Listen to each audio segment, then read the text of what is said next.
Welcome to the UpBeet Gardener. I'm Marion Owen. This is the time of year when some of our houseplants start to look a little tired. They've been overwatered or underwatered, and dust has settled onto the leaves. So now that the days are getting longer and the sun is becoming more intense, houseplants are breaking out of their winter dormancy and beginning to put on new growth. It's time to refresh your houseplants by repotting them.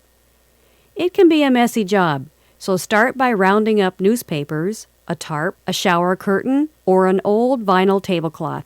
That way, the dirt, or soil, has a place to go when you remove the plant from the pot.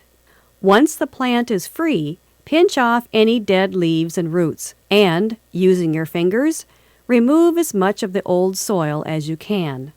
That done, it's time to plant it in its new home, which should be only about 25% larger than its old home.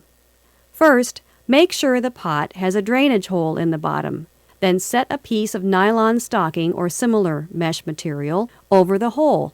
That way, when you fill the pot with pre-moistened soil, it won't dribble out the bottom, yet it will still have good drainage. Settled in its new home, your plant seems to look more attractive, like dressing up to go out to dinner. I like to think that with its new duds, it feels better too. To finish, I'll leave you with this thought. Before you repot your plants, give them 24 hours notice. Just like you need time to prepare for moving to a new home, plants prefer a heads up too. If you have comments about the show, my email address is kodiakgardens@yahoo.com. Until next time, I'm Marion Owen.